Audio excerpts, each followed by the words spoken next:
¿No estás emocionada? Mucho. ¿Qué es lo que más te emociona? Que vamos a llegar a una estación renovada. Que trabajamos mucho por renovarla. Pusimos ahí todos los cables y las vías. Es una nueva estación Averno. Y lo mejor, ¿sabes qué es? ¿Qué? O una de las cosas mejores. ¿Qué? Que vamos a tener a un nuevo pasajero. ¿Sí? Sí. ¿Quién un es? amigo que te va a presentar. ¿Quién es? Buenísimo. ¿Sí? Le dicen el Mark Ruffalo del análisis político. ¡Guau! No me lo puedo perder. ¿Y? Ya llegamos. ¿Dónde es? ¿Acá o acá? No sé. Para allá. Vamos.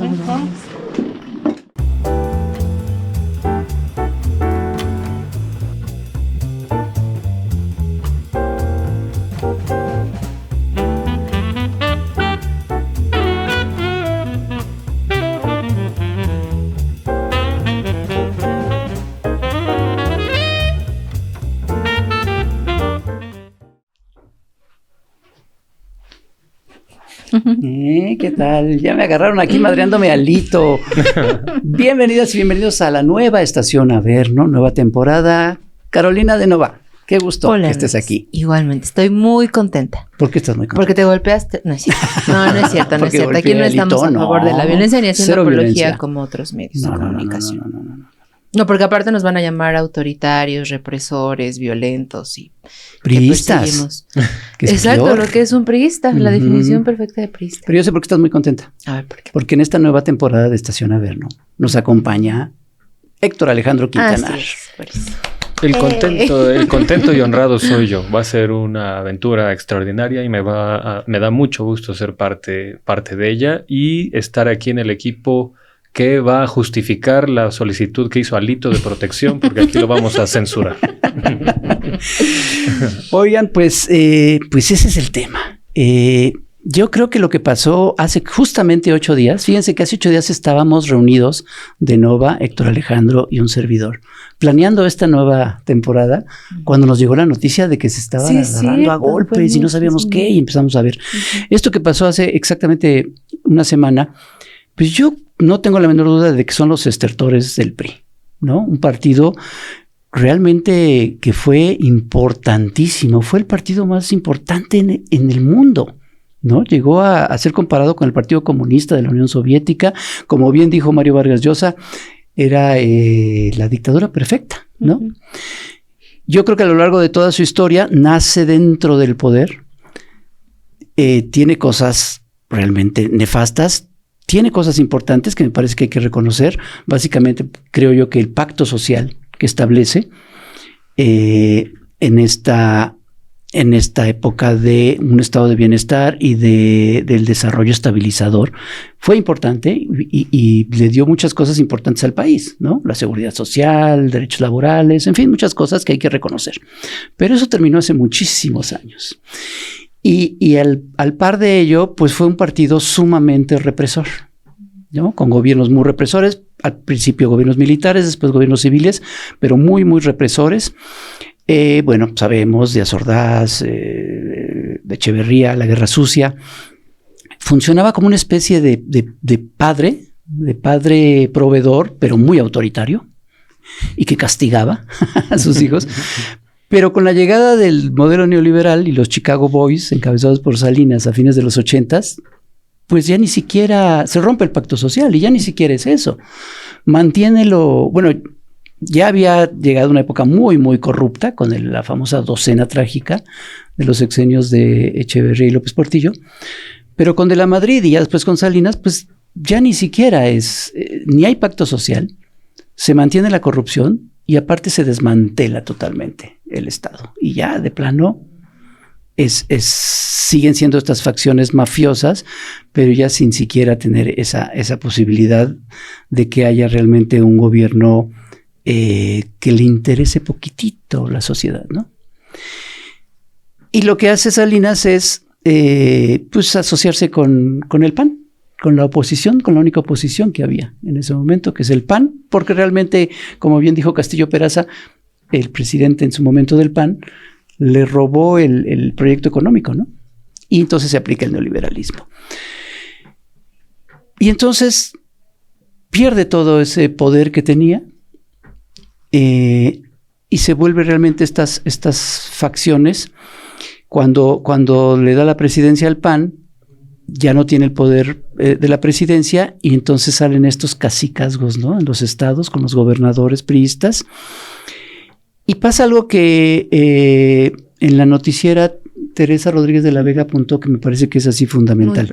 El PRI, para mantenerse, tuvo grupos porriles, líderes porros, ¿no?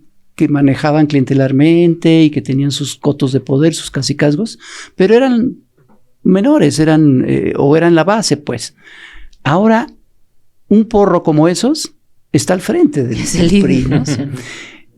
Ya totalmente no representa más que a menos del 10% de la población, supongo que la población más corrupta, y pues llegamos a lo que decía al principio, los estertores de este otrora partido poderosísimo, ¿no? Y ese en el momento en que estamos ahorita. Uh-huh. Frente a un partido que ya no representa gran cosa, afortunadamente. No sé cómo lo vean ustedes. Uh-huh. Bueno, que no representa y sin embargo pues siguen pues en estos papeles, en estos lugares, en el Senado, en la Cámara de Diputados, bueno, en el Senado que precisamente vimos la imagen con la que iniciamos, siguen cobrando también por ello, además, siguen sosteniendo a perfiles con plurinominales, que será seguramente un tema que vendrá ahora en la reforma electoral. Y siguen también, bueno, a mí es un fenómeno que me llama mucho la atención y que creo que será importante también ir como desmenuzando sobre el papel que tienen los medios de comunicación también en esta narrativa que sostiene al PRI. Después de lo que ocurrió, pues vimos una apología tal cual de muchos medios de comunicación negando la realidad, o sea, negando un video, negando la evidencia física, visual de lo que ocurrió. Y pues eso, no pienso que un punto de debate sería finalmente si es una cuestión, porque incluso en la noticiera que tú comentabas hace un ratito con Teresa Rodríguez de la Vega, de pronto, por ejemplo, a mí me tocó leer algunos comentarios de personas que decían, es que ya no hablen de eso, ¿no? O sea, no le den foco porque es un personaje irrelevante y el PRI ya es irrelevante. Pero justo eso creo que es importante verlo, qué tan irrelevante es, ¿no? O sea, un partido como el PRI, que todavía pues sigue, a pesar de que sea muy menor, pero teniendo esa representatividad, y si es o no peligroso, y también porque es importante tener esta memoria histórica del pasado sistemático, represor, autoritario, violento, lleno de historiales de desapariciones, de asesinatos, de mucho dolor que durante décadas ocasiona nuestro país, ¿no? Entonces, pues eso, y pues hay que revisar la historia de quién es el PRI, recordar un poquito, ¿no? ¿Quién es el PRI, Héctor? Bueno, es una pregunta para psiquiatras, ¿no? Yo diría así como un psiquiatra colectivo que nos pueda responder. Bueno, pues es que creo que Alito como personaje puede ser irrelevante, pero la historia que lo precede y el por qué está ahí, el sistema que lo confeccionó, no es nada irrelevante porque está viviendo sus estertores. Pero sus estertores pueden todavía seguir causando daño y si echamos la mirada para atrás, vemos todo lo que ha significado esta complejidad de partido. Porque en efecto, Alito es algo así como, coincido con la tesis de la profesora Rodríguez de la Vega, así como que de las cañerías se saltó a la dirección del edificio, Alito, algo así. Pero bueno, es que el PRI es esta conformación que sin duda es la organización política más exitosa del siglo XX en el mundo por su duración en el poder. No tanto por su contenido ideológico, no tanto por su capacidad de construir o sacar avante una nación. Pongámoslo en el elemento más central, que es la duración, ¿no? 70 años en el poder, sí, con personajes distintos, pero un solo partido, sin posibilidad de democracia electoral, o una posibilidad de democracia electoral que se fue abriendo ya hasta bien entrados los años 70, 80, de manera muy difícil después de diversos fraudes electorales. Pero el PRI nace como el abuelo del PRI, vamos a ubicarnos en 1929 con el Partido Nacional Revolucionario, que fue un intento de apaciguar a los grupos revolucionarios en conflicto. O sea, que todavía, a pesar de que pertenecían a la misma familia revolucionaria, pues tenían duelos a muerte entre ellos, ¿no? Que el máximo episodio que dio después origen al PRI, pues es el asesinato, ni más ni menos que de Álvaro Obregón, ¿no? Y de ahí nace el intento de, bueno, pues vamos a aglutinar a las fuerzas revolucionarias para que ahí se diriman pacíficamente las disputas. Y pues en realidad ocurrió que este proyecto fue una especie de proyecto que confederó a todas las organizaciones que se autoproclamaban revolucionarias, y su intento fue aglutinar a todo, ¿no? Que nadie se saliera de este huacal revolucionario. Y ahí la violencia se convirtió en un elemento distintivo de este proyecto, porque la violencia era usada para pues para darle esta especie de estabilidad al país, que por cierto fue una estabilidad política que no tuvo otro país en América Latina. Sí, lo logró finalmente. Lo logró, por supuesto. Mientras en Sudamérica, en Centroamérica, eran frecuentes los golpes de Estado, eran frecuentes las caídas de gobernantes, en México hubo una estabilidad que no fue producto de la democracia, sino que fue producto de que este sistema autoritario supo utilizar la cooptación, la neutralización, la violencia para pues mantenerse 70 años ahí, ¿no? Entonces, personajes como Alito representan a esto que en algún momento en el PRI fue una especie como de herramienta útil, ¿no? Estos los llamados grupos porriles, grupos de choque, que por cierto tienen su origen en la universidad, ¿no? En un espacio que uno pensaría que es ajeno a estas reyertas salvajes, incivilizadas o autoritarias. No, resulta que el autor del libro más importante sobre los grupos porriles es un profesor de la UNAM, que por cierto se llama Hugo Sánchez.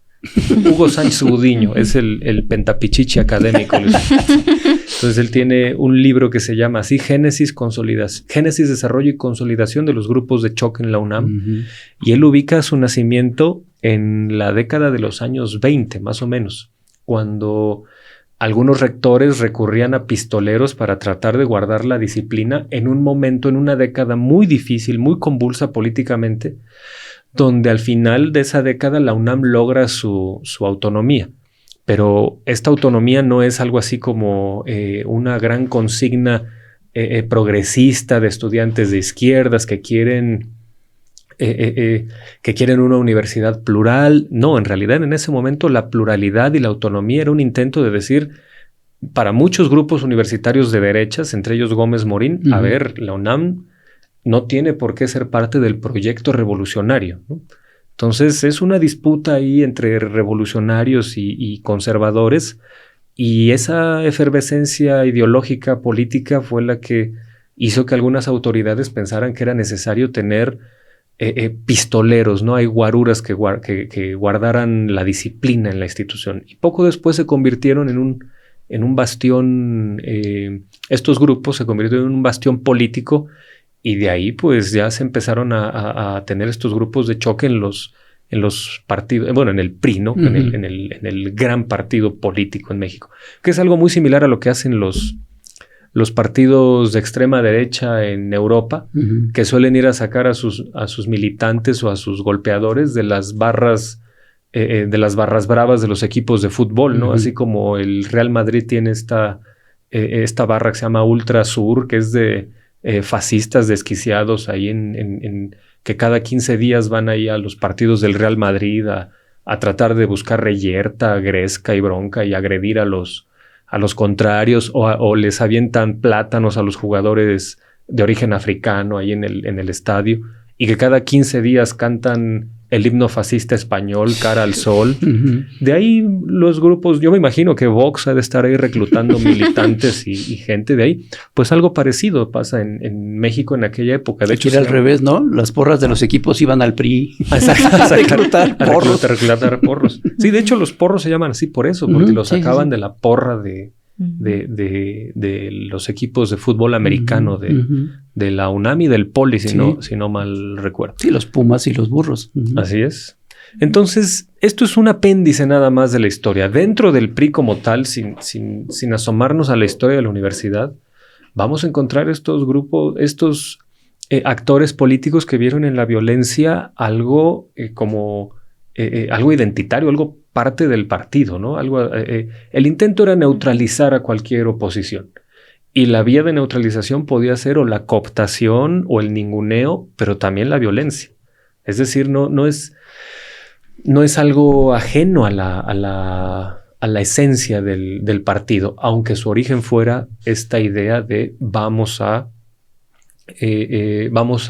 apaciguar a los grupos revolucionarios. Al final es Arnaldo Córdoba quien plantea que estos grupos revolucionarios, en realidad muchos de ellos eran cacicazgos locales donde las cosas se dirimían como en el inicio del siglo, en la revolución, ¿no? A balazos y a golpes y violentamente. Y pues lo que hizo el PRI fue utilizar sus siglas para cooptar esos cacicazgos y volverlos parte de su entraña. Y pues bueno, las historias que conocemos oscuras de violencia y agresión y represión en el partido, pues bueno, acompañan al partido y al gobierno todo el siglo XX.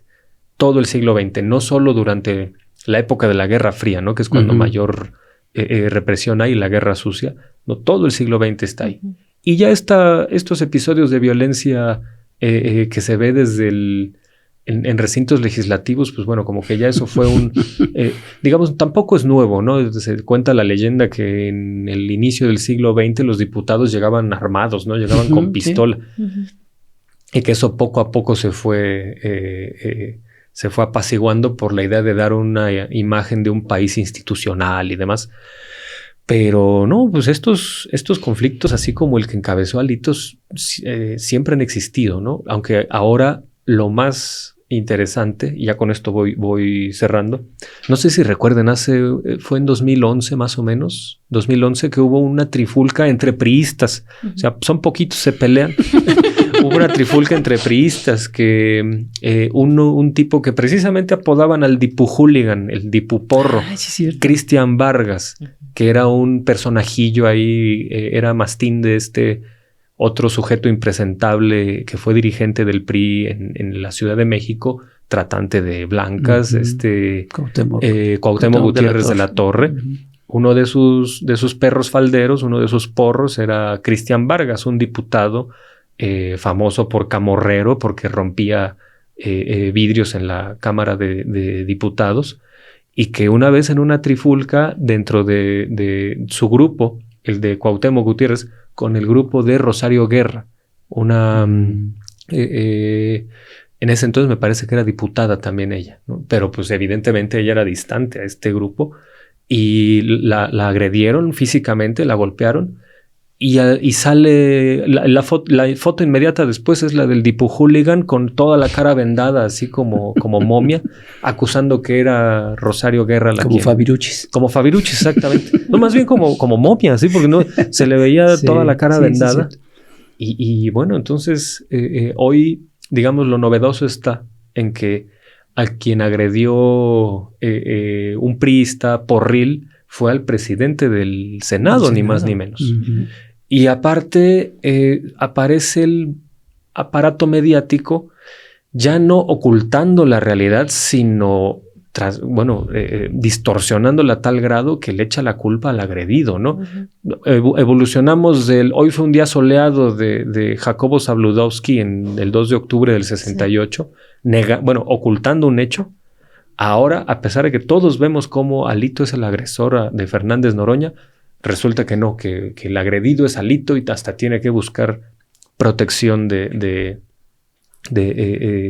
protección a periodistas, ¿no? O a defensores de derechos humanos. No me acuerdo cuál fue la protección que pidió, pero pues Alito es eso, es la representación de cómo dentro del PRI se le dio oportunidad a los porros para que crecieran y se salieran de las cloacas del edificio para que llegaran a la dirección del edificio. Y eso es muy preocupante, pero pues también son los estertores de un partido que está cayéndose a pedazos. Sí, es ahorita que mencionaste a Cuauhtémoc Gutiérrez de la Torre, es como si Cuauhtémoc Gutiérrez de la Torre fuera el presidente del PRI. Sí, tal cual. Sí. O sea, un personaje así, ¿no? Sí, Alito es eso. Es lo más decadente, lo más atrasado, lo más primitivo de la política, de la peor política. Es interesante lo que cuentas en esta idea de que el PRI inicia, el Partido Nacional Revolucionario, que fue el primer nombre del PRI. Yo creo que decidieron cambiárselo porque sonaba muy feo eso de PNR. Sí, sonaba fatal, qué bueno que se lo cambiaron. Para apaciguar, ¿no? Lo que después de la revolución, que era un país de asesinatos, de atentados, de acuartelazos, de azonadas. Y claro, se necesitaba un país de instituciones. Un país de instituciones. Ese fue la idea, un país de instituciones. Y así empieza el PRI, y el PRI acaba, un poco yo creo que empieza a acabar el PRI, que lleva ya muchos años acabando y no termina de morir, en 1994 con 2 asesinatos políticos. Con el asesinato de su candidato presidencial, Luis Donaldo Colosio, y el asesinato del presidente de su partido, José Francisco Ruiz Massieu. Y todo parece indicar que fue un asesinato planeado en el interior del propio PRI, ¿no? Hasta el propio hermano del presidente Salinas, Raúl Salinas, estuvo en la cárcel acusado del asesinato de Ruiz Massieu. Y yo creo que está bien recordar que el propio Salinas de Gortari en la presidencia coqueteó con la idea de matar al PRI. Él quería que terminara el PRI y quería hacer su propio partido, que era el Partido Solidaridad. Esa era un poco la idea de Salinas. Entre muchas otras cosas que no le salieron bien, pues esa no le salió bien. Y a partir del 94, con estos asesinatos políticos, se ha estado hablando una y otra vez del nuevo PRI. Cada que hay campañas, sobre todo en las presidenciales, se hablaba del nuevo PRI. Y el nuevo PRI siempre era muy, muy, muy parecido al viejo PRI. Con esa idea de lo que querían ellos no era realmente un nuevo PRI, sino querían y siguen queriendo actualmente, Alito seguramente en sus fantasías más locas, lo que quiere es recuperar el viejo PRI, el PRI de los 30, 40, 50, o sea, un PRI y hasta los 70, yo creo.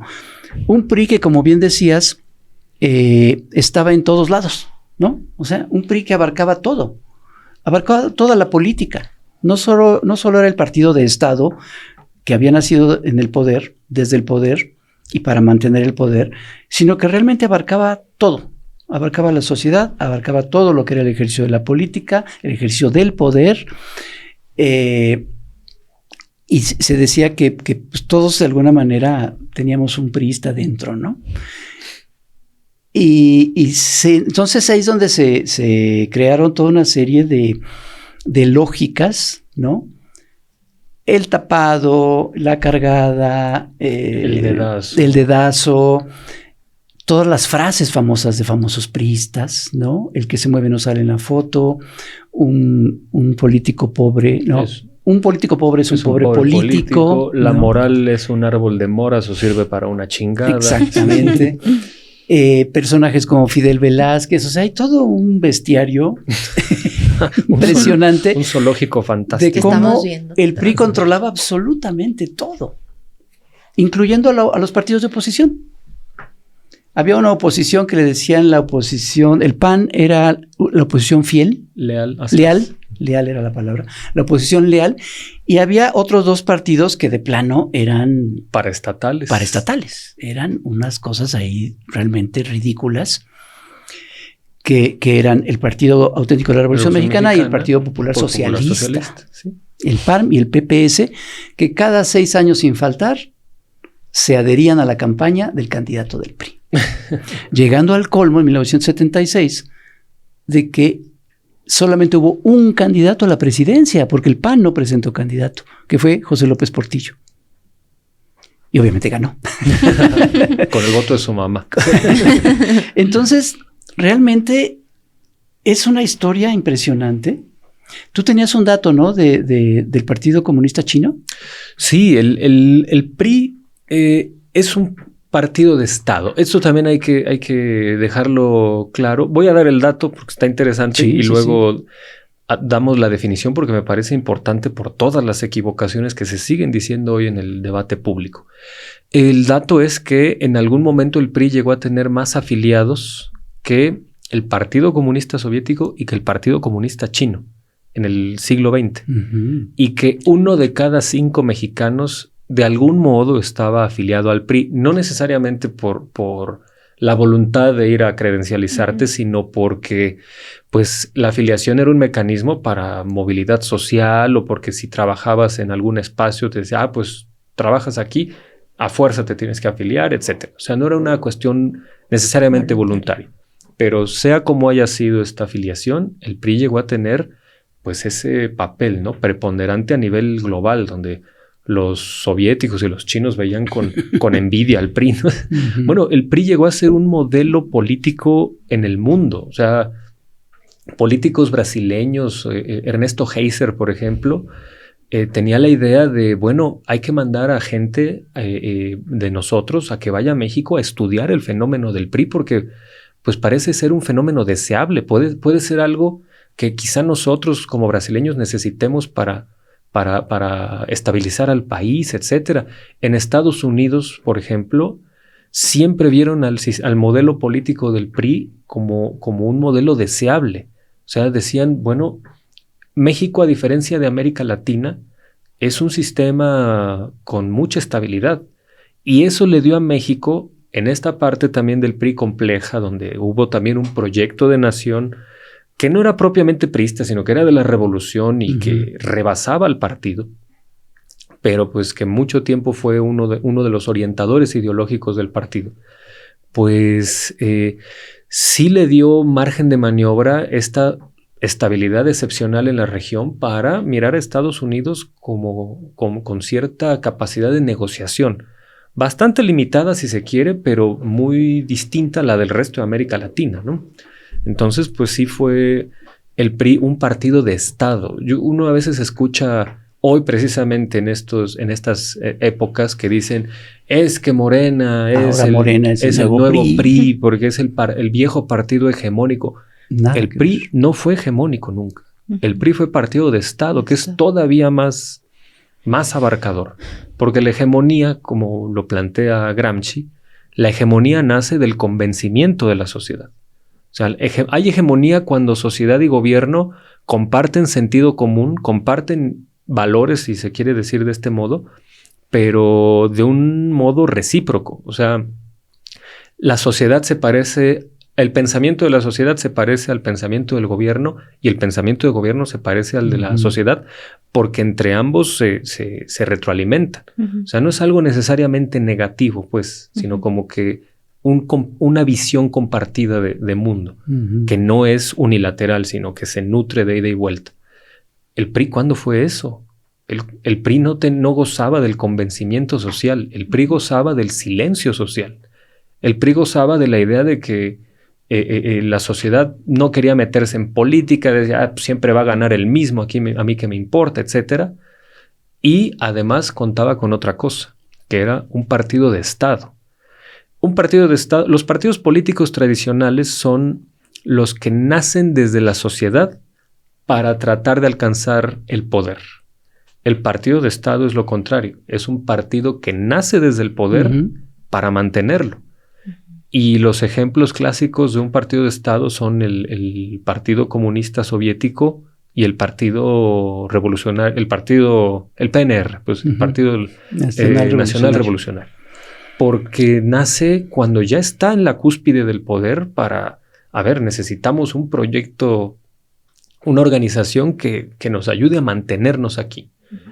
Y además la otra gran característica de un partido de Estado es que es una organización que cuenta con un acceso privilegiado e ilegítimo a los recursos logísticos, materiales, monetarios y simbólicos del Estado, lo cual le da una ventaja a la hora de competir en elecciones simuladas, donde se hace prácticamente imposible que cualquier otra fuerza política gane.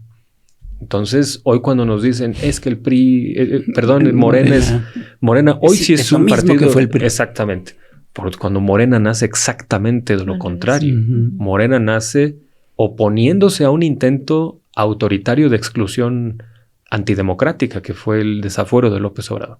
Pero bueno, eso es, digamos, si conociéramos mejor al PRI, no haríamos estas comparaciones fuera de lugar que se hacen hoy en el debate público, donde hoy ganar elecciones significa autoritarismo.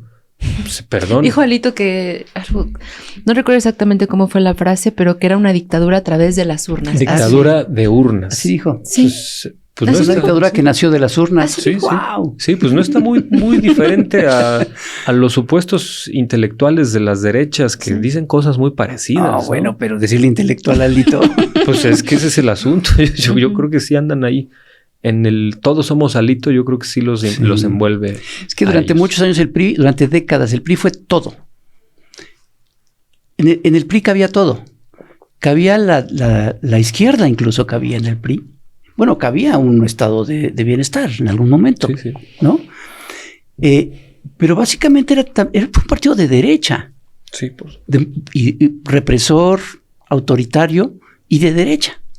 Hay esta idea de que, claro, el partido de derecha siempre ha sido el PAN, pero no, el partido de derecha en México fue el PRI porque abarcaba todo absolutamente.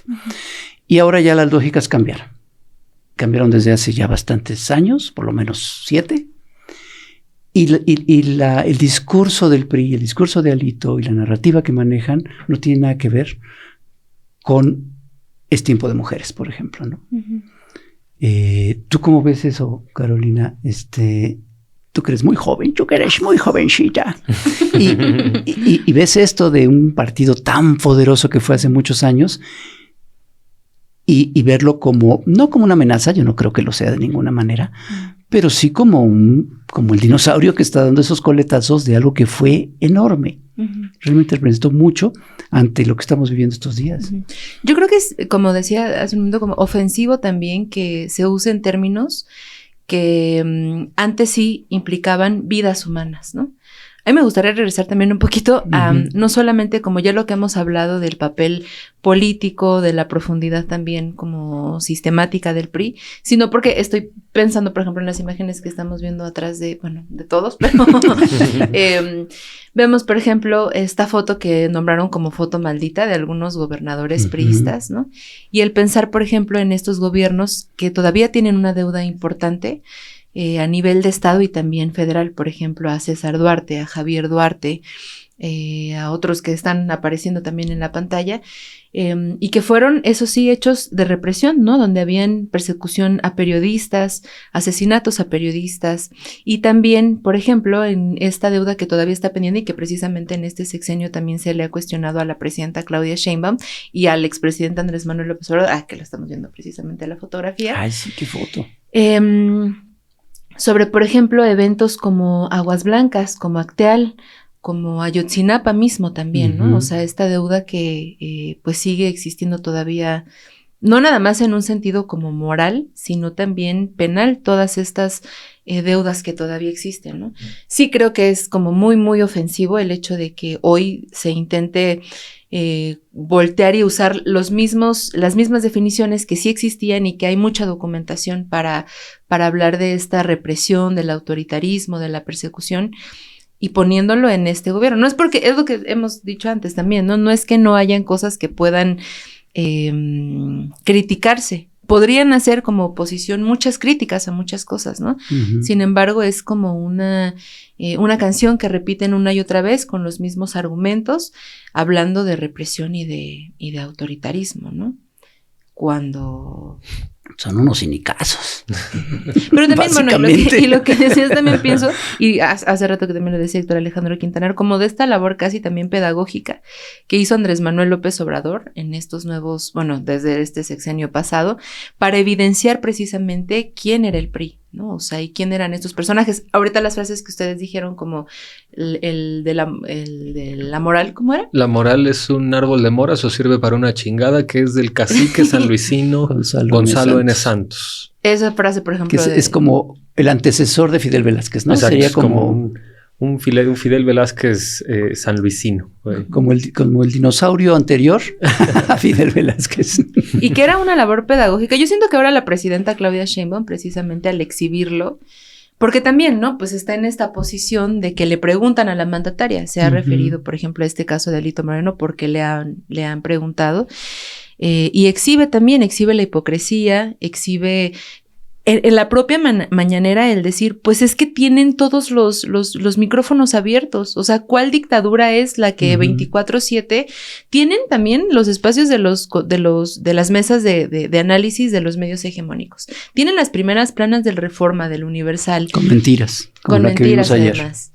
Tienen todos los canales y continúan diciendo que que la presidenta es una dictadora y una autoritaria. Y pienso que esto pues sí es el antecedente también es después de la labor pedagógica que hizo Andrés Manuel López Obrador, de toda esta idea que precisamente creo que ustedes han ilustrado sobre, pues es que así son las cosas, ¿no? O sea, los políticos pues son para eso, ¿y para qué te quejas? O sea, ¿por qué cuestionarías que un político que llegue al poder pues robe o que se beneficie y que eso lo vea como algo loable, ¿no? Yo creo que hay una labor pedagógica y de memoria muy importante de estos sexenios que hacen que no sea tan fácil caer en este discurso pese a todas los medios hegemónicos de que pues es el nuevo PRI, ¿no?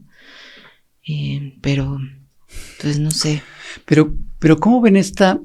A mí me llama mucho la atención esto que sucedió con Alito, ¿no? Y todo lo que hubo después, y cómo muchos medios le aplaudieron, muchos analistas, se lo merecía, Noroña y tal. Esta idea, que ahí me parece que Noroña era perfecto les funcionaba perfecto para su narrativa, porque efectivamente Noroña también ha usado la política, o más bien ha usado la bravuconería como ejercicio de la política, lo cual les hizo verosímil la narrativa. Porque si en lugar de Noroña hubiéramos oído la noticia de que se agarraron a golpes en el Senado Alito y no sé, ¿cómo se llama Suárez del Real? ¿O cómo se llama este personaje? Alfonso Suárez del Real. Bueno, en primera nadie va a saber quién es Alfonso Suárez del Real, entonces no iban a ubicarlo, pero si lo ubicaban decían qué raro. Sí. ¿Cómo que se agarró de golpes si Alfonso Suárez del Real es una persona muy pero si, oye, se agarró a golpes con Noroña, pues te la crees, ¿no? Yo creo que ese es el problema de ejercer la política al estilo Fernández de Ceballos, ¿no? Al estilo de bravucón de cantina. Pero bueno, ese es otro tema. Pero me llama mucho la atención cómo eso se contrapone, ese discurso de bravuconería, de ver la política o ver el valor como una cuestión testicular, ¿no? Que es muy común de estos personajes, del machismo, ¿no? De la supuesta valentía, ¿no? Eso contraponerlo con el lenguaje feminista de la presidenta Claudia Sheinbaum. ¿Qué tanto porcentaje de la sociedad se ve reflejada en el lenguaje machista y qué tanto en el lenguaje de llegamos todas y de tiempo de mujeres? ¿No? Sí, bueno, pues me parece que Caro tiene que bueno, decirnos. A ver, no sé. Sí.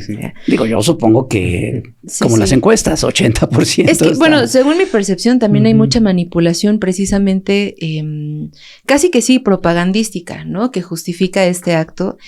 Creo que, por ejemplo, bueno, con lo que iniciabas un poco de Gerardo Fernández Noroña, es que yo creo que no fue casual que se puso el escenario también previamente. Claro. O sea, días antes estaba, por ejemplo, lo de la casa en Tepoztlán, ¿no? Una entrevista que también dio sobre la visión de la austeridad, que puede ser muy criticable. O sea, hay muchas cosas que sí se podían poner sobre la mesa. Es que el problema que yo veo, agarraron a alguien que les funcionaba. Que estaba perfecto por sus características, que a mí me parece que yo no comparto, ¿no? La manera de hacer política de Fernández Noroña no la comparto, porque me parece que es hasta cierto punto equiparable con la de Alito o con la de Fernández Ceballos en su tiempo. Esta idea de hacer política, te digo, como de bravucón, de cantina. Sí. Eso es lo que yo no... Sin embargo, hubo una justificación siempre por la violencia física. O sea, de verdad en los medios de comunicación y en Televisa. O sea, decían, pues es que, o sea, como si pudiera en cualquier ámbito justificarse una agresión física, ¿no?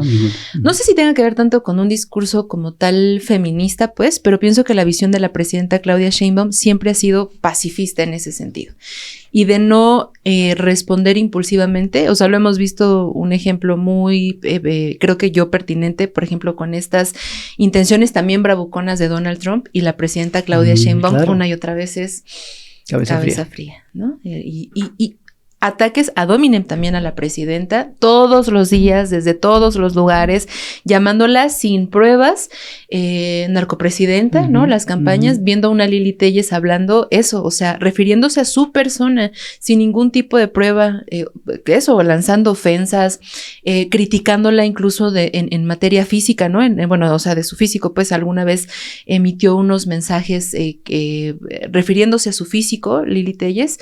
Y vemos eso, ¿no? Y la mandataria, ¿qué es lo que hace al respecto? ¿No? Nunca justificado, me parece a mí, como un acto de violencia. Creo que es muy cuidadosa también en las formas, en no caer también en ese discurso, ¿no?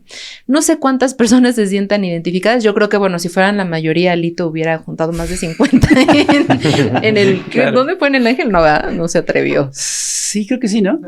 Fue en el Ángel. Sí. Bueno, ¿no? Y pues claro, la presidenta llega, por ejemplo, al primer informe con casi... con 80%. Con casi 80% de aprobación. Yo creo que es la mayoría quienes están del lado de la presidenta, pero a mí sí me parece muy preocupante que medios de comunicación, insisto, continúan intentando justificar y porque también en los días posteriores vimos, lejos de algún tipo de reflexión, de cualquier ejercicio autocrítico, el PRI, junto con otros militantes también, en el Senado, me parece, empezaron a sacar, por ejemplo, megáfonos, ¿no? Sí. Replicando. Sí, llegaron a reventar. Sí. O sea, es una conducta que, eso es lo que me parece a mí preocupante, que continúa en lugar de irse, digamos, para atrás. No, tan envalentonados. Buscarse. Ajá. Entonces digo, no sé eso, pues sí sea propiamente como una cuestión feminista. Sí creo que la mandataria claramente pues la tiene, ¿no? Pero yo creo que es más bien como una visión honesta. O sea, creo que la presidenta, más allá de buscar argumentos para desestimar lo que ocurre, ¿no? Es que muestra la realidad. O sea, y eso, la evidencia de lo que hay, y la oposición y Alito Moreno y el PRI deben recurrir forzosamente a la mentira, a la abierta mentira, aunque en ojos de todos vimos ese video, pero mienten abiertamente, ¿no? Entonces, pues, no sé. Sí, yo creo que el discurso, pues, del PRI, en este caso, más que discurso ya es una estrategia, ¿no? Su estrategia para posicionarse. La estridencia, sí. La estridencia, el machismo, todo esto, me parece que es la peor que se les pudo haber ocurrido en momentos como este, ¿no? Oigan, vamos a hacer una pausa porque Chamuco Media hizo un acuerdo con una cadena de televisión cultural de documentales que se llama Irrational Geographic. Y entonces nos prepararon un documental sobre el tema, que es muy, muy interesante. Vamos a verla, después hacemos un transbordo muy interesante aquí en la estación y regresamos. No se vayan.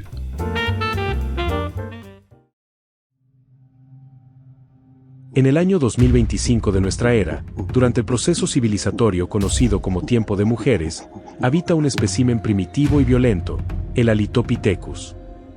El Alitopithecus, más que un homínido, se trata de un homínimo, apenas el 9% de los votos. Su desarrollo quedó trunco en sus estadios más básicos. Su lóbulo frontal solo le dio para aliarse con especímenes aún más rudimentarios, como el Marcocortensis y el extinto Chucho Zambranos. El Alitopithecus ataca en manada.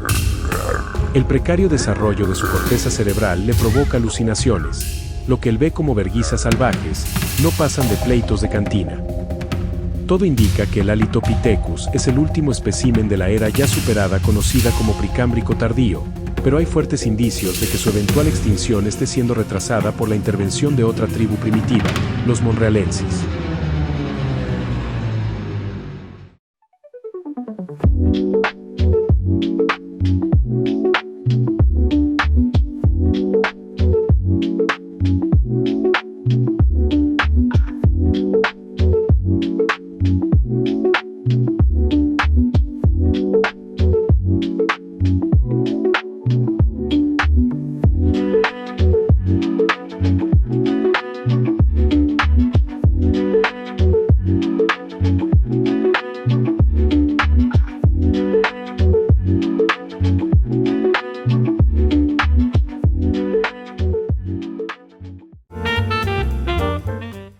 Muy bien, pues es momento de hacer un transbordo y para ello estamos en una muy importante conversación con Fritz Glockner.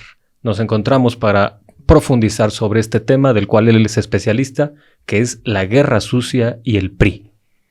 Precisamente, y muchas gracias por acompañarnos. Nos sentimos pues muy honradas y honrados aquí, pues de tener un especialista en este pues muy lamentable y todavía doloroso periodo, ¿no? Que no se nos olvida y que no se nos olvide también este periodo de represión sistemática del PRI. Pues eso, para empezar, bueno, pues es escritor y periodista, autor, entre otros libros, de Los años heridos, Historia de la guerrilla en México, y pues qué mejor voz autorizada para hablar sobre este periodo de la guerra sucia. Para empezar y compartir con nuestra audiencia y hacer esta memoria histórica, ¿nos puede empezar a comentar sobre qué es la guerra sucia, qué fue la guerra sucia? Si me vuelves a hacer una pregunta con usted, no voy a responder nada. Bueno, no se puede. Queridos, evidentemente un gusto, un placer estar con ustedes.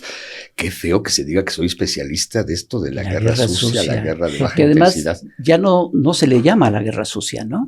Yo siempre lo he catalogado como guerra de baja intensidad, por el complejo organizado de la estrategia de contrainsurgencia que desde los años 40 se implementaron los gobiernos priistas. Entonces, porque no fue solamente como sucedió en otros países como Argentina, donde los gobiernos militares, luego de un golpe de Estado, iban a traer evidentemente esto que denominamos guerra sucia. En México recordemos que la represión la ejercen los gobernantes civiles que han sido supuestamente electos bajo el voto democrático y evidentemente con un partido de Estado donde, como ya se ha dicho miles de veces, el primer vuelo de la muerte en América Latina, no sucede en Colombia, no sucede en Argentina, no sucede en Chile después del golpe de Estado de Pinochet, sucede en las costas del Pacífico mexicano. México, Acapulco, desde Pie de la Cuesta. Tenemos el registro de mayo de 1972, aunque la bitácora principal habla del 74 y se supone que en Argentina empezó hasta 1976. Entonces ustedes dirán, si no estamos hablando de una serie de gobiernos que se vienen sucediendo, ¿no? Se vienen entregando el poder, pues yo pondría un poquito desde el poblano Manuelito Ávila Camacho.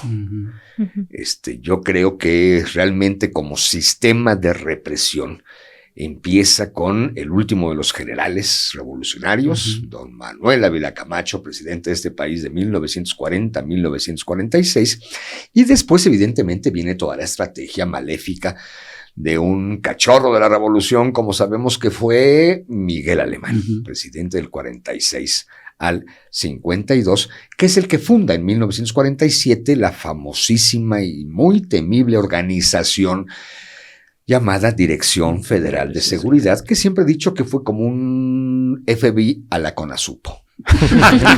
Bien mexicanota, ¿no? Y que es una organización totalmente fuera de la legalidad, fuera de cualquier cauce, y que se dedicó a reprimir y a matar y asesinar y a secuestrar y a desaparecer de manera impune con sus simples charolas, ¿no? Recordemos que no pertenecía y no dependía de ningún órgano judicial, del poder judicial, sino que dependía de la Secretaría de Gobernación. Entonces tenían toda la impunidad y que existe hasta 1985. Septiembre de 1985 es cuando el entonces presidente Miguel de la Madrid desaparece la Dirección Federal de Seguridad debido a sus nexos con el narcotráfico y debido a porque otros que son hermosamente hipócritas son los norteamericanos, ¿no? Recordemos cómo hoy sí guerra en contra del narco, pero ¿quién auspició el narco en los años 70 y 80 del siglo XX de la humanidad? ¿No? Ellos, por ejemplo, acordémonos el Irán Contras, ¿no? Donde las propias CIA financiaban el narcotráfico, para provocar y entregar armas a los contras nicaragüenses entre el 82 y el 86. En fin, entonces México sí traemos una tradición horripilante de represión y por eso siempre he dicho guerra de baja intensidad, donde no solamente se secuestró, se asesinó, Se torturó como una medida cotidiana de los detenidos, y hablo de los detenidos desde el movimiento magisterial 1948, o sea, el primer movimiento no del 58, sino del 48. Evidentemente, cualquier movimiento estudiantil, campesino, los detenidos pues pasaban por su pasillito del horror, ¿no? Con la tortura como tal, y que evidentemente se fue incrementando. Y además intentaban secuestrar la memoria y controlaban muy bien la información. Por eso hablo de guerra de baja intensidad. No solamente fue la represión física, asesinato, tortura, desaparición forzada, sino también el modificar y dar una apariencia de somos un país bien lindo que admite el exilio desde 1939, el exilio español, claro. Luego a partir de los años 60 del siglo XX y los 70 el exilio latinoamericano, de todo perseguido de izquierda, de Chile, Argentina, Uruguay, Guatemala, El Salvador, Nicaragua. Podía venir acá. Y salvaban la vida. Sí. Bueno, Fidel Castro y Ernesto Che Guevara, ¿de dónde salen para ir a liberar a Cuba? No, si no es de Tuxpan, Veracruz. Y por eso estaban tan agradecidos con Fernando Gutiérrez Barrios. Era su ídolo de ídolos, como era su ídolo de ídolos, todo el exilio argentino y chileno. Siempre saco a colación una carta que publican el 30 de octubre del año 2000, el exilio argentino y chileno, donde hay nombres como Isabel Allende, entre otros. Porque dan las condolencias a la familia de Gutiérrez Barrios porque dicen que ha muerto un gran hombre. Sí. Uy, ya se imaginarán un poquito mi indignación. Y les escribí una carta diciéndoles, oigan, conozcan un poquito más de la historia que les abrió las puertas, de favor. Porque, ¿qué pensarían ustedes si cuando muera Cavallo, ¿se acuerdan de ese personaje? Sí. Cavallo, que fue director, que fue el del Renave en México, pero que fue uno de los fundadores de la escuela mecánica en Argentina. O sea, nuestro Gutiérrez Barrios es su Cavallo. Le dije, ¿qué pensarían que nosotros cuando Cavallo, que sí le dimos chamba, porque era el director del Renave, no de Borges, ¿verdad? Pero cuando muera, vamos a decir que ha muerto un gran hombre, ¿no? Entonces hubo respuestas de varios, otros ni se enteraron, pero evidentemente esta doble moral, este doble discurso de los gobiernos priistas, de algún gobernador poblano una vez dijo, es muy fácil enfrentar una manifestación popular. Los granaderos, los policías traen los escudos, ¿no? Las caretas, y en lugar de golpear con la macana por arriba para que te estén filmando y fotografiando, pues con las botas pateas espinillas y nada más ves cómo van cayendo.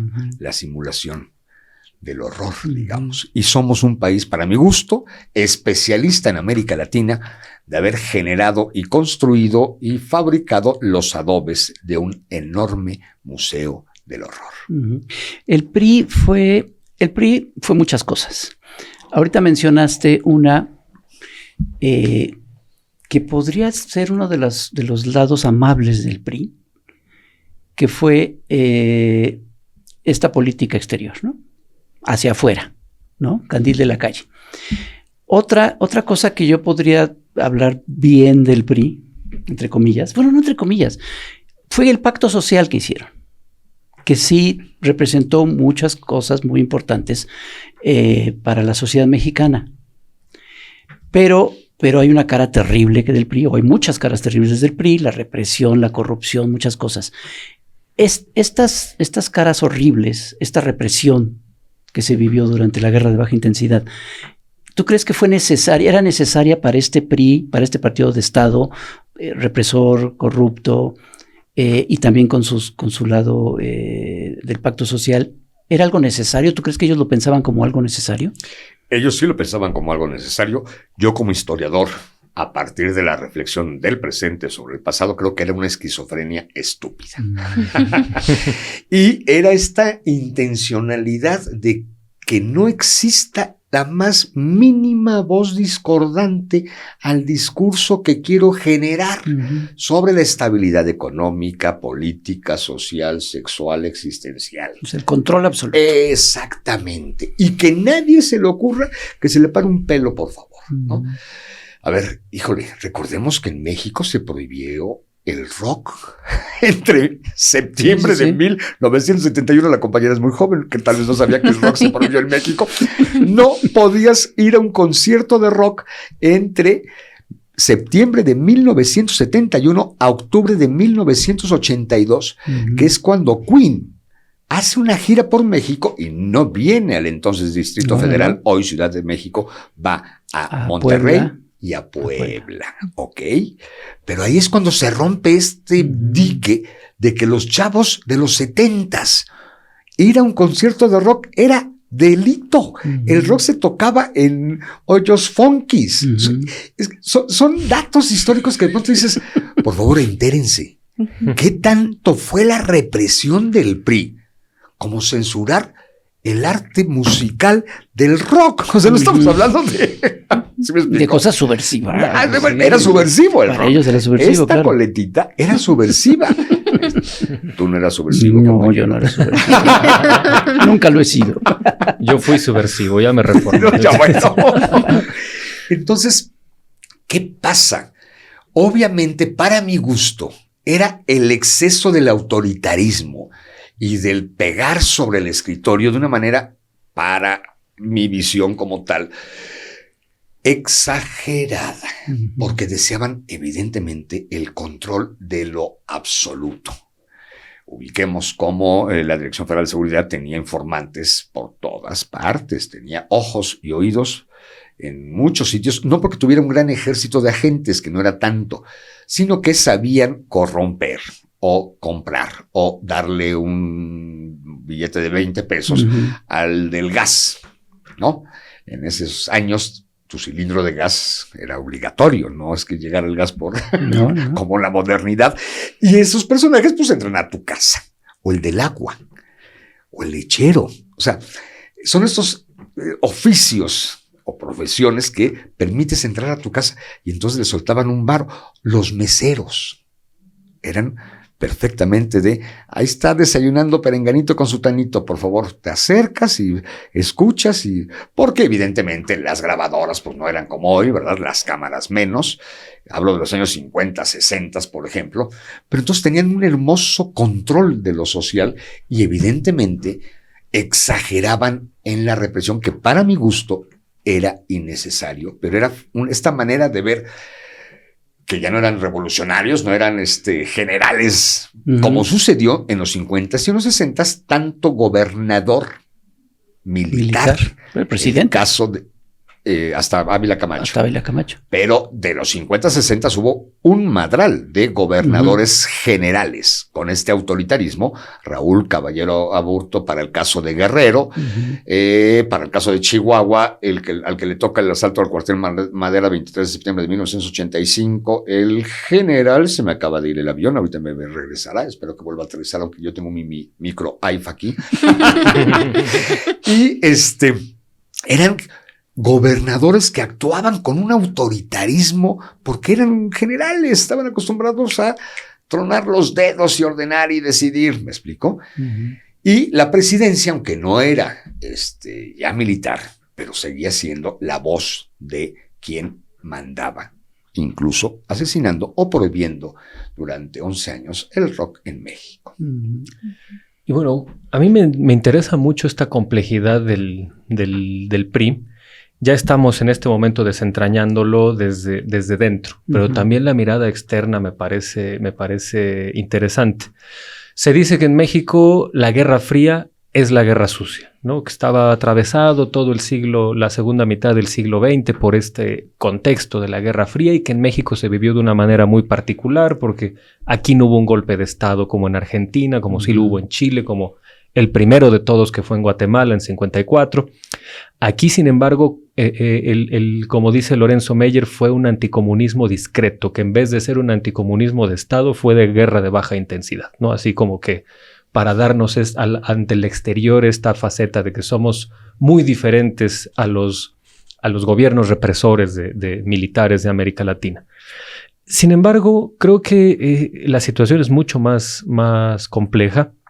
A mí siempre me ha parecido muy, muy interesante no interesante, sino intrigante, cómo el caso de la extrema derecha en México, que en algunos casos, en algunas coyunturas, llegaba a acusar incluso al PRI de comunista, tenían en Díaz Ordaz, sin embargo, a una figura venerada, ¿no? Don Gustavo Díaz Ordaz, a pesar de que es del Partido de la Revolución, pues era don Gustavo Díaz Ordaz. Y Echeverría, que era secretario de Gobernación de Díaz Ordaz y que después fue uno de los precursores de la Guerra Sucia, fue incluso visto por esta extrema derecha como un comunista. Como un izquierdista, que hoy lo dirían como un populista. Y por parte de la izquierda también fue visto como un izquierdista. Sí, ese es una de las facetas que se planteó de Luis Echeverría en algún momento. ¿Qué se podría decir de esta dualidad, ¿no? ¿Cómo es posible que pues una fuerza política opositora al PRI por los fundamentos de la revolución y que lo acusaba de ser un partido que tenía infiltración comunista, y Echeverría es un comunista a pesar de que es uno de los ejecutores de la Guerra Sucia? Para empezar, difiero de mi queridísimo Lorenzo eso de comunismo moderado, anticomunismo discreto. Si hubiese sido discreto, no hubiéramos tenido tanta tortura, fallecimiento, muertos. Sí. Bueno, un matiz. No estoy de acuerdo. Sin embargo, él lo plantea como que a diferencia del anticomunista estatal de Argentina. Que no se generó, ¿no? La represión visible. Exacto, que existía, pero... es peor, para mi gusto fue peor. Sí. Insisto, primer vuelo de la muerte en América Latina. Sí, porque además en las dictaduras latinoamericanas, mal que bien, hubo después procesos y leyes. Y aquí no, acá en la total impunidad. 1, 2, como que te esperas del golpe de Estado lo que va a venir. Claro. Aquí no te esperabas que un Adolfo López Mateos, este presidente bonachón que viajaba, guapetón, que si era de Guatemala o no, fuera represor en el 58 siendo secretario del Trabajo. Sí. O el viejito, su antecesor, Adolfo Ruiz Cortines, ¿no? Que le mandó a poner brasier a la cotidiana cazadora, a su esposa y demás. No sé, no fue broma, no fue chiste, fue hecho histórico. O sea, no sé si me explique. Entonces, de pronto para mí, perdón, pero este anticomunismo discreto, moderado, para mí es peor en México. Claro. Sí, bueno, sí. Más que discreto es hipócrita. Exacto, eso es más o menos. Es mustio y es más represivo, porque entonces está jugando con la doble cara, como ya dijimos, con el exilio y apoyando algo como fue la Revolución Cubana, que zarpa el Granma desde las costas del Golfo de México. Entonces, no aguas, ¿no? Y no estoy ni disculpando a uno ni a otro, simplemente estoy diciendo que el drama de México, para mi gusto a nivel de represión y de guerra de baja intensidad, es peor a lo que pudo haber pasado. Por lo más es el anonimato de esta represión y que poco a poco hemos ido reconstruyendo. No sé si les pasó. La gran película del 68, Rojo Amanecer. Yo recuerdo muy bien cuando se estrena, voy saliendo del cine y la gente atrás decía... Es que esto no pasó en México. Esto no es cierto. Además se estrena 20 años después. Para empezar, ¿no? Y luego, que la gente dijera, esto no pasó. Sí se entiende. Por eso que yo digo, para mí, el drama mexicano es peor. Que si hubiésemos padecido un golpe de Estado, militar. No sé si por García Barragán o porque Miguel del Resto. No sé qué general pudo haber. Pero bueno, volviendo a lo otro. Nunca olvidemos el origen del Partido de la Revolución, el origen del Partido Revolucionario Institucional. Mete la misma canasta a un Carranza con un Villa, a un Obregón con un Calles, a un Zapata con un... Entonces, no nos sorprendamos de la ambigüedad del priismo, porque logró generar un imaginario en la práctica de lo económico, lo político y lo social, y una reconstrucción de nuestro pasado con el indigenismo incluso, donde todos cabíamos, y por eso se funda con sus 4 sectores: campesino, obrero, militar y popular, que después ya era en la hora de, ¿cómo se dice? mandar al carajo a los militares, no mandarlo al carajo. A los cuarteles. Sino cuando te indemnizan, te sacan, bueno. Te jubilan. Había que jubilar a la milicia, ¿no? Como ya mencioné, 1946 se acaban los presidentes militares de la revolución y es cuando se cierra, evidentemente, el sector militar. Pero entonces el PNR, PRM y luego PRI logra armar y reinventar este país donde incluso permite que cada sexenio se reinvente. Recordemos las campañas políticas, cómo el candidato oficial hablaba mal del trabajo de su jefe. O sea, no es que viniera de otra galaxia, no era un candidato de oposición. Parecían candidatos de oposición. Luis Echeverría hablando mal del sexenio de Gustavo, siendo que había sido secretario de Gobernación. Gustavo hablando mal, entre comillas, porque es el que menos habló mal, del sexenio de Adolfo López Mateos. López Mateos hablando mal de, ¿me explico? Sí, era el deslinde, el rompimiento, y como si no hubiesen sido piezas mágicas de la propia maquinaria del poder y hubieran colaborado con lo que ellos tanto criticaban. Entonces, claro que el priismo y el mexicano logró y se fue acostumbrando a esto. Y cada sexenio tenía que generarse la famosa ruptura. Cosa que me encanta. A mí, cuando gana Andrés Manuel y se da esta lógica de que todos pensaban que la política tenía que seguir con lo mismo, ¿no? Con estas lógicas de, ya está soltando quién va a ser el candidato. Yo decía, ¿que no han leído que son otras claves? Que no están, dejen de jugar al prismo, porque además el panismo lo asumió como suyo también, porque se convierte en una práctica hasta de la elección del director de la Facultad de Ciencias Políticas y Sociales de la UNAM, carnal. O sea, digo, perdón, ya no digamos el sindicato de la CTM o del petrolero, del telefonista. Todos teníamos un priista dentro, ¿no? Todos somos priistas hasta que se demuestre lo contrario, decía Luis Javier Garrido. Sí. O sea, de pronto. Luis Javier Garrido, que Monsiváis le decía el antipristo.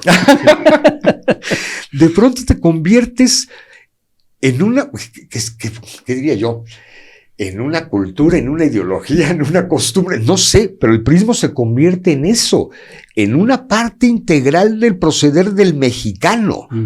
Y eso está muy fuerte, ¿me explicó? A mí me gustaría hacer, última pregunta. Bueno, no sé si última, pero una pregunta más. No quiero dejar de preguntar esto. Ya me corrió la compañera. No. Por lo que decías al inicio del control del relato. Ahorita que vimos lo de Alito Moreno, sorprendió mucho este divorcio de la realidad por completo que parece mantener, ¿no? Ante una evidencia visual, como un video que se replicó y decir, pero yo no fui, ¿no? Y me atacaron los otros, todo esto que vemos, ¿no? Lo regreso porque quisiera preguntarte respecto al papel de los medios de comunicación en este relato, pues, y llevarlo a qué sentido, a que cuando sucedió esto actualmente de Alito Moreno y algunas cuestiones que han continuado por parte de la oposición, parece que todavía hay cierto entramado en los medios de comunicación que buscan hacer cierta apología o mantener también un relato a pesar de las evidencias, ¿no? Es importante con todo esto que hoy sigamos hablando de esta historia del PRI en medios de comunicación que contrasten con los otros medios que continúan porque hace rato también mencionabas algo como sobre también la modificación de la memoria, ¿no? O sea, modificar el relato, modificar la memoria. Con esto voy a qué tan importante es hoy recordar quién es el PRI. Sobre todo, ya para terminar la pregunta, porque yo creo que sí causa mucha indignación escuchar, por ejemplo, a Alito Moreno, a otros representantes, hablar de autoritarismo, hablar de represión, hablar de ser silenciados, ¿no? Con esta historia que estamos revisando, ¿qué tan importante es recordar quién es el PRI? Perdón, yo siempre he dicho que nunca podemos permitir un mínimo paso a el peor enemigo de la humanidad, que es el olvido. Cuando tú permites, abres la puerta y por una rendijita se cuela el horripilante espectro llamado olvido, híjole, ya te llevó el carajo. Porque evidentemente el recuperar la memoria, no es que sea necesario estar machacando quién fue el PRI, es que es evidente que si no reconstruimos el pasado con la nostalgia, con la locura, con el recuerdo, con el dato histórico, no podríamos estar pensando cómo, cuándo y dónde estamos hoy. Si se entendió, digamos, ¿no?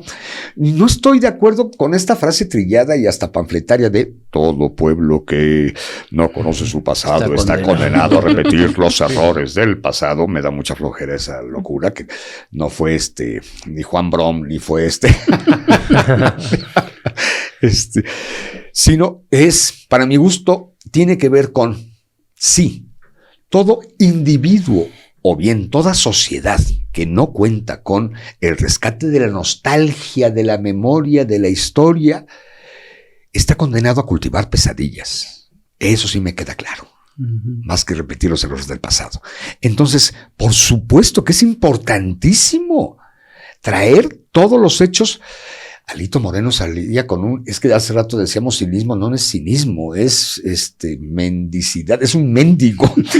Los gobiernos del PRI hace 40 años no hacían. Dices, carnal, ahí te van algunos libros. O sea, hay bibliografía de sobra documentando lo que acabamos de hablar como guerra de baja intensidad, que no la fundó el PRI por sí solo, se funda desde el PNR como tal, y se funda con la propia vocación autoritaria. A ver, ¿quién funda el PNR si no es Plutarco Elías Calles, un autoritario del carajo? O sea, el ideólogo del nacimiento del partido, ¿no? Nace 1929 con una carga de autoritarismo cañona, que después se cambia, ¿no? Con Lázaro Cárdenas, cambia de nombre y cambia con Miguel Alemán. Pero además no es necesario ir tan lejos. En el sexenio de Peña Nieto. Bueno. Hace un sexenio. Afirmativo, cachito, ¿no? Pareja. Exacto. Cuando la última vez que se había asesinado estudiantes había sido en el 68. En Peña Nieto, Ayotzinapa. Así es. Un gobierno represor. El PRI, al volver al poder, es el mismo PRI represor. Y pueden decir y criticar lo que gusten, deseen y manden del periodo y del sexenio de Andrés Manuel o lo que va de Claudia. Pero ahí sí, como se ha dicho, con la pena, no ha existido desaparición forzada, o sea, que los cuerpos de seguridad o del Estado sean los que capturan. Hay desaparición, evidentemente, que tiene que ver con lo que es el narcotráfico, el crimen organizado, ¿sí? No ha habido más bien represión. Sin la pena. Más que con la pena, sin la pena. Sí, exacto. Represión a periodistas, perdón. No existe censura como antes. O sea, todas estas historias que existían anteriormente, cuando nos reunimos con Andrés Manuel para hablar sobre la guerra de baja intensidad, antes de que se generara la comisión de la verdad, ¿no? Él decía, bueno, por eso también le planteábamos, oye, el ejército es la misma institución, no ha cambiado. Y él decía, es que la diferencia es que ahora estoy yo como jefe de las Fuerzas Armadas. Y en efecto, pueden decir lo que quieran, pero durante su sexenio, el jefe de las Fuerzas Armadas no envió al ejército a reprimir a nadie. Luis Echeverría Álvarez, cuando lo entrevisto en el año de 1997, me confiesa, y ahí tengo la grabación, me confiesa que mandó al ejército, textualmente me dijo, a romperle la madre a Lucio Cabañas en mayo de 1974. Entonces ya no estamos hablando ni siquiera de guerra sucia, guerra de baja intensidad, guerra de la manga del muerto, cuando el jefe de las Fuerzas Armadas manda al ejército a romperle la madre a un civil que evidentemente no estaba aventando flores, Lucio Cabañas, pero ya fue guerra. Claro. Eso no ha sucedido. Entonces hay que saber la diferencia y evidentemente, por favor, estamos en la lógica de una inmediatez con las pantallas. Pero incluso usemos las pantallas para regodearnos de nostalgia. Y hablo de nostalgia, no, por más siempre que se dice la palabra nostalgia es como de tristeza. ¡Ay, qué nostálgico estás! No, para mí la nostalgia es el regocijo de las hojas de los calendarios caídos. Vas deshojando los calendarios, vas dándole vuelta a tu agenda y me encanta esa nostalgia, me encanta ir al recuerdo. ir a la memoria, evidentemente a la historia, porque a partir de entonces podemos sembrar nuevos imaginarios colectivos, y con esos imaginarios colectivos en el presente podemos estar conscientes de que hay que cultivar las utopías y no las pesadillas. Y la memoria, y para eso hay 2 libros, uno que ya existe, que tienes ahí en la mano, que me gustaría que nos platicaras de él, y otro que está a punto de ser editado y del cual hablaremos ahorita, pero primero si nos platicas rápido de qué el año antepasado, me hablan por teléfono de la editorial Paidós, que van a sacar una nueva colección que se llama Los Malos de la Historia. De plano. Sí. Y de pronto, uno de los personajes malos, pues es Gustavito Díaz Ordaz. ¿Qué creen? Chismesazo. Estoy aquí presente por él. Se quedaron calladitos, ¿verdad? Ay, principio de los años 30. La madre de mi abuelo Julio, tu papá no te ha mantenido, te me largas a Oaxaca a estudiar y que te mantenga. Y manda a Julio Glockner a que estudie el último año de la preparatoria, y lo inscribe mi bisabuelo en la Escuela de Artes y Oficios de Oaxaca. Llega mi abuelo Julio y ahí se hace cuate al lado de un individuo medio feón llamado Gustavo del Sagrado Corazón de Jesús. También. Díaz Ordaz. Igual que Felipe del Sagrado Corazón. Igual que Felipe del Sagrado Corazón. Pues imagínate, ¿no? Yo creo que todo.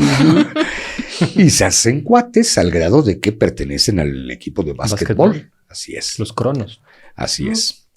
Y de ahí, pues vámonos a Puebla a estudiar la universidad, Colegio del Estado. Todavía no era universidad, ni mucho menos autónoma. Se van ambos a Puebla. Evidentemente Julio entra a estudiar medicina, mi abuelo paterno, y Gustavo entra a estudiar leyes. Y ahí se sienta y al lado hay un tal Luis J. Corte, que es mi abuelo materno. ¿Quién presenta a Julio con Luis? Gustavo Díaz Ordaz. Cuando yo le preguntaba a mi mamá, ¿por qué eran amigos mis abuelos en la universidad? Y mi mamá, queriendo evadir la responsabilidad negra de mi familia, decía, ay, Fritz, pues en la universidad están juntos, era poca gente. ¿Y cuál podría ser el interés de un estudiante de medicina con un estudiante de leyes, aunque estén al lado los salones? No, alguien tenía que haberlos. Y entonces hay 20,000 anécdotas, evidentemente, al respecto. No es mi abuelo Julio quien presenta a Gustavo con Maximino Ávila Camacho, como se ha divulgado erróneamente. Fue mi abuelo Luis J. Corte. Bueno. Lo que pasa es que el apellido Glockner como que suena más chido, para que sea, y más de intriga de telenovelera. Pero no, fue mi abuelo Luis J. Corte era el secretario de organización de la CROM. Anda, o sea, pudo haber sido un Fidelito Velázquez de Puebla. Lo que pasa es que era honesto, y cuando terminó su cuatrienio, hubo elecciones y se salió, ¿no? No era corruptón, curiosamente. Pero entonces el que tenía contactos en la política no era Julio. Como Julio fue muy desmadroso. Pues imagínense si no iba a ser desmadroso si fue el médico de las enfermedades venéreas de la Puebla.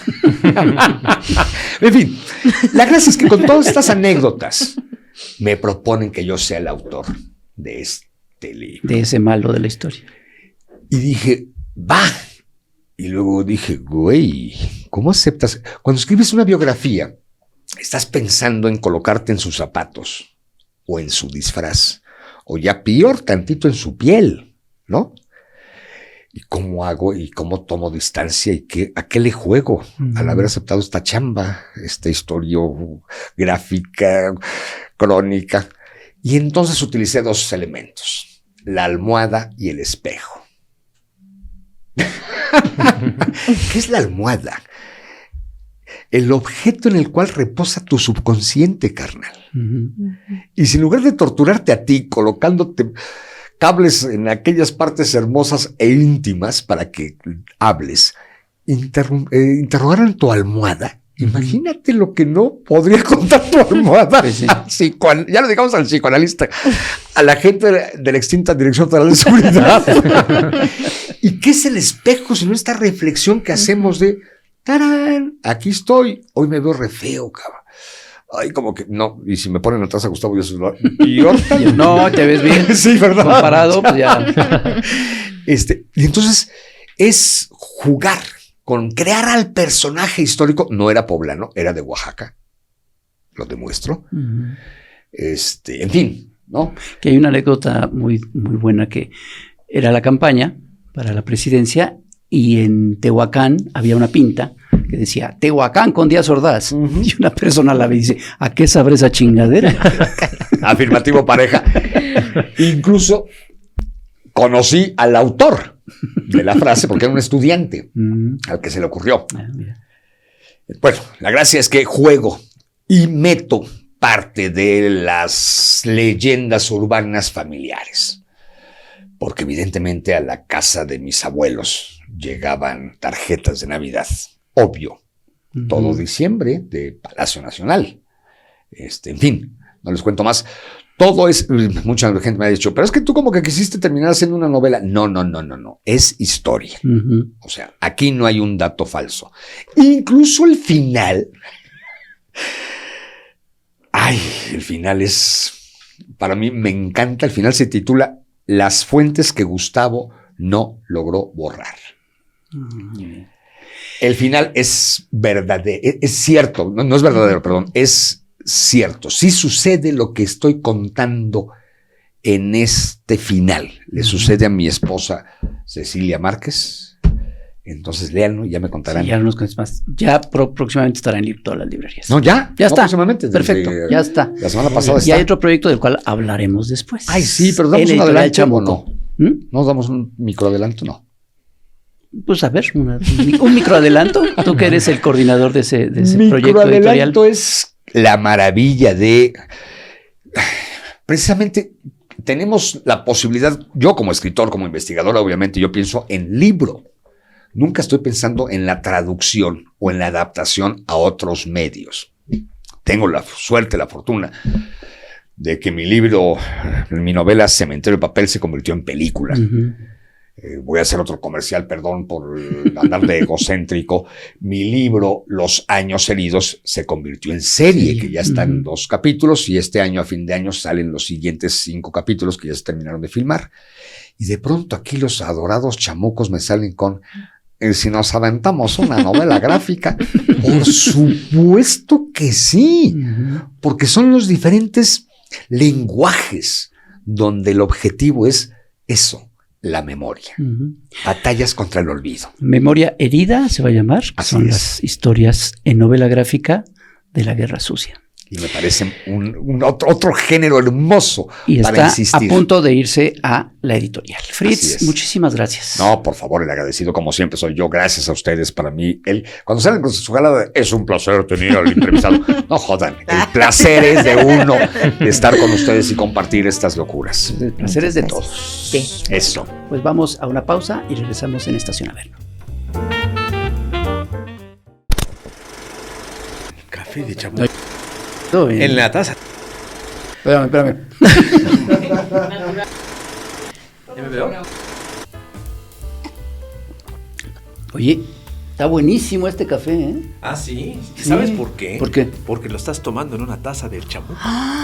Oh. ¿Y sabes dónde lo puedes conseguir? En la tiendita del Averno. Así es. Está buenísimo. Ya lo sabe. Tome café, chamuco.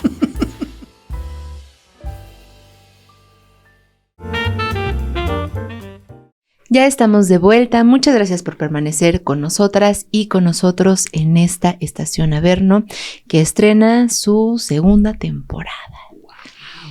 Y pues bueno, pues estamos ya casi a punto de cerrar. Héctor Alejandro, pues, ¿cómo ves?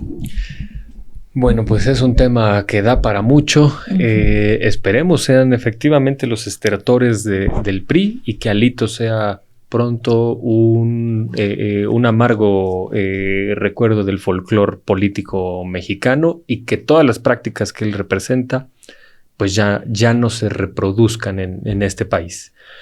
Hay otra cosa que a mí me gustaría ya para a manera de conclusión sobre este conflicto específicamente con Gerardo Fernández Noroña, que, insisto, podemos tener nuestras críticas al personaje, al tribuno, a su manera de hacer política, pero la manera en que se ha llevado a cabo el manejo mediático ha sido tremendo, ¿no? Así, no solo negándole el papel de agraviado, sino que culpándolo a él o sea, este chiste de que me dio con su cara en mi puño, aquí se volvió ya un uso perverso del caso, ¿no? Ya esto es ya post-orwelliano, ¿no? Sí. Con Orwell las cosas se olvidaban. Aquí no solo se olvidan, se retuercen, aunque tú estés viendo la evidencia de que no es así. Oye, nada más quisiera yo decir algo.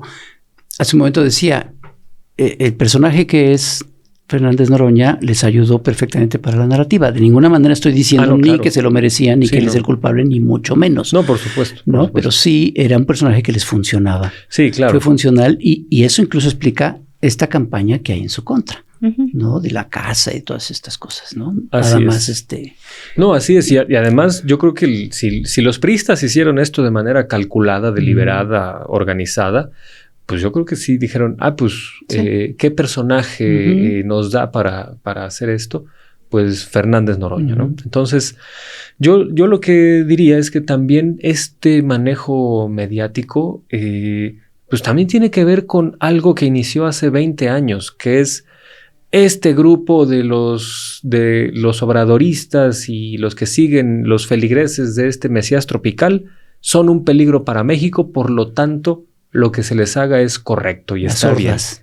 Las sordas, la feligresía irracional. ¿Tú hiciste alguna vez una recopilación de las cosas que decía Isabel Turrent? Así es, le dijo Isabel Turrent, le decía a los votantes de López Obrador la feligresía irracional. Enrique Krause le dijo a un grupo de diputados que legítimamente en un acto estaban coreando, es un honor estar con Obrador, les dijo medida de la miseria humana. Súbditos de un orate, les dijo el jefe Diego. En fin, o sea, siempre ha existido esta deshumanización de los simpatizantes del obradorismo, del entorno del obradorismo, a tal grado que se rebasan los límites y es algo así como lo que se le haga a estas personas se vale, es correcto porque son un peligro, entonces aunque se les violente y se les agravie, no hay problema.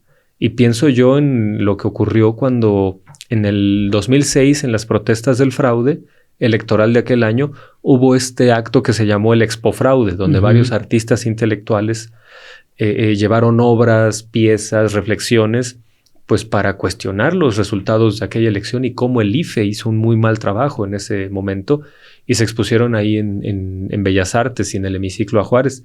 Y los porros de Calderón, los porros ya no son privativos del PRI, también el PAN tiene los suyos, fueron ahí a navajear a las obras.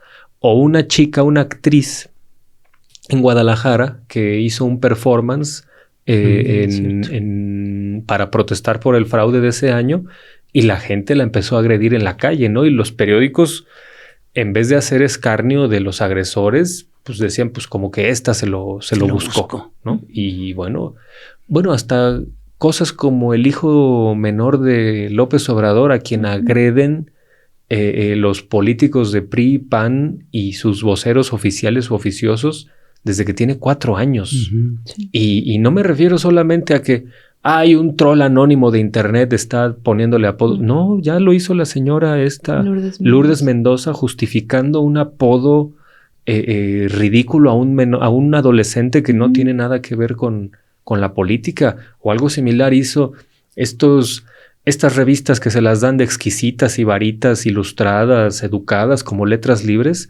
3 autores de ese panfleto hostigando al hijo menor de López Obrador cuando todavía era menor de edad, como Aurelio Aciaín, que se burló del todavía niño en ese momento, diciendo que probablemente sus papás lo lo ponían a propósito ahí para que era deliberado que lo mostraran en público para que los demás se burlaran y así ellos se pudieran victimizar, ¿no? Una estupidez así. Y además dijo palabras hirientes contra el menor de edad que desde luego no voy a repetir. Claro. Un tipo que fue agregado cultural, un funcionario foxista, que hoy se las dan de sibaritas exquisitos que escriben en revistas liberales, perdón, no tienen ninguna diferencia con alguien como Alito, ¿no? Entonces... Eso sí son la medida de la miseria moral, exactamente, ¿no? Completamente. Entonces yo con eso cerraría, ¿no? Es como esta idea de como son los nacos de la 4T, como son las hordas de feligresía irracional,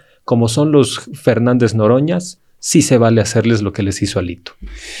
Es que hay un ingrediente de racismo y de clasismo muy fuerte y lo ha habido en la oposición durante todos estos años. Que a veces pienso que bueno, que de planos ya se exhiban tal cual son, ¿no? Yo quisiera terminar insistiendo en esta idea del discurso machista que representa el PRI.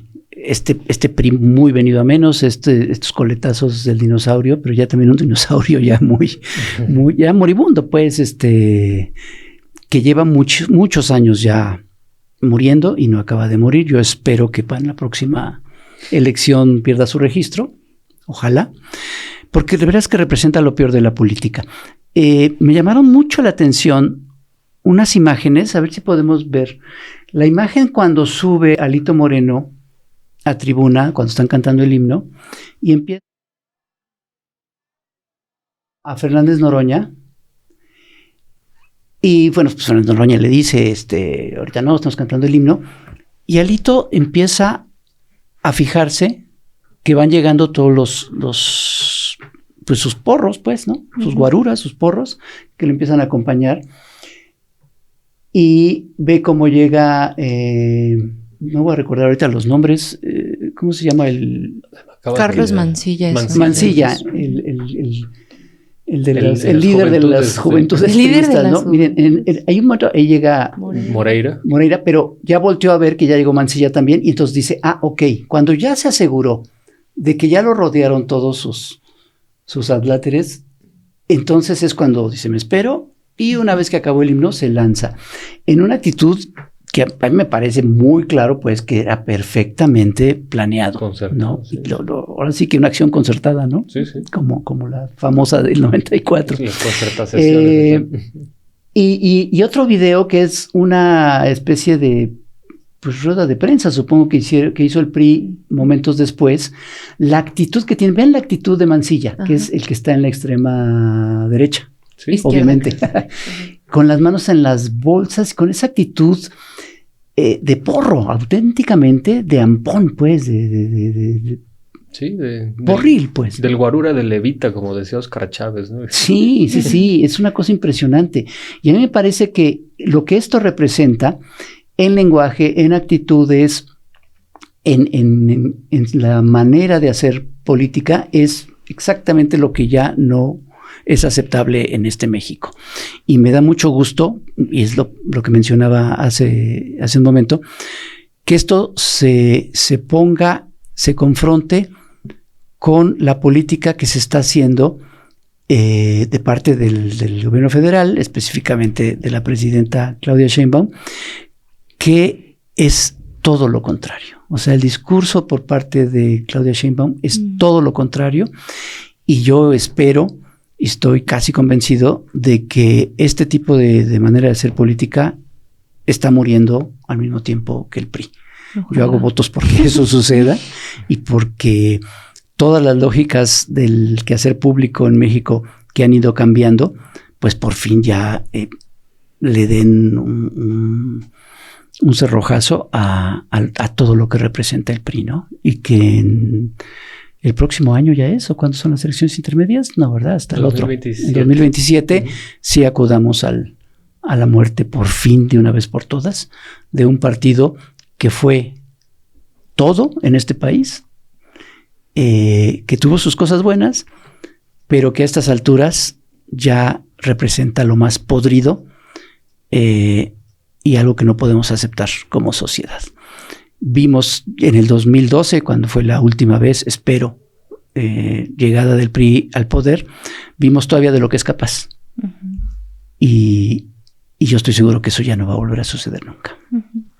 Yo finalmente, pues esto que hablábamos con Fritz sobre la memoria, ¿no? Uh-huh. Sobre la pertinencia de seguir hablando de ello, con toda la fuerza de los medios hegemónicos que hicieron esta apología de la violencia, que todos los días continúan con la misma narrativa, el no dejar de hablarlo, ¿no? A veces, pues sí, no es que nos agrade muchísimo hablar de Alito Moreno, pero creo que sí es muy importante también, pues eso que hablamos hace un momento, ¿no? Por la memoria histórica, por las vidas de personas que fueron arrancadas, pues, ¿no? En estos sexenios priistas, uh-huh. por todo el dolor que ocasionó, por vidas también que fueron presas injustamente, por todos los presos políticos, por esa dignidad también de lo que ahora llaman eso, persecución, dictadura, que yo creo que sí es una ofensa así muy, uh-huh. muy fuerte y muy clara ante ese dolor de las verdaderas víctimas del autoritarismo.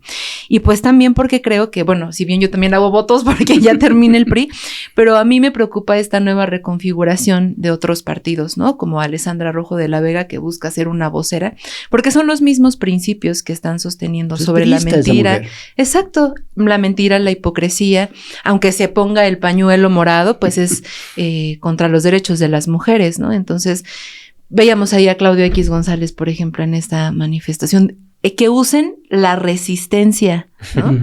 Que Alessandra Rojo de la Vega hable en sus posts de Instagram, sobre el pueblo, puso, bueno, ya para terminar, pero una foto que muchos pensamos, quién sabe si sea cierto o no, es especulación, pero que quería como emular la fotografía de Andrés Manuel López Obrador, no sé si la vieron, ¿no? Y que use estos recursos cuando es clasista, racista, cuando tiene expresiones contra el pueblo venezolano, el pueblo cubano, contra todos los pueblos, pero habla de pueblo. Sube estas fotografías intentando emular como que tiene algún tipo de seguidores, pero reales, pues, de la población. Y pues sí, esa preocupación de que se transforme como toda esta fuerza que al final es la derecha, ¿no? En sus múltiples caras, pero que sea la derecha encumbrando pues estos mismos dolores que han implicado y sufrimiento y perjuicio para las mexicanas y los mexicanos. Ojalá no regresen, y por eso creo que es importante continuar hablando, aunque no nos guste, pero seguir hablando de quién es quién, ¿no? Lo único malo de que muere el PRI es todos los priistas que se van a ir a Morena. Híjole, eso sí va a estar feo. Ese es un tema. Pero bueno, esperemos que también Morena haga su trabajo. Sí. Oigan, pues muchas gracias. Qué padre este primer programa de Estación Averno. Me gustó mucho. Me gusta que no se parezca casi nada a la vieja Estación Averno. Y pues muchas gracias a ustedes que nos acompañaron. Se nos hizo un poco larguita, pero bueno, más bien no. Duró mucho, volando. Pero a mí no se me hizo de ninguna manera que... No, pura buena dinámica y discusión, muy bien. Sí. Muy bien, pues Héctor Alejandro, muchísimas gracias, bienvenido una vez más, nos da mucho gusto que estés aquí con nosotros. Al contrario, muchas gracias, el agradecido soy yo. De nuevo, muchas gracias. Gracias a ustedes, muchas gracias. Y pues nos vemos aquí en la próxima Estación Averno. No lo olviden, no olviden suscribirse, campanita, deditos arriba y todas esas cosas. Comentar, para también leer sus comentarios. Sí. Comenten a ver qué les pareció esta primera Estación Averno.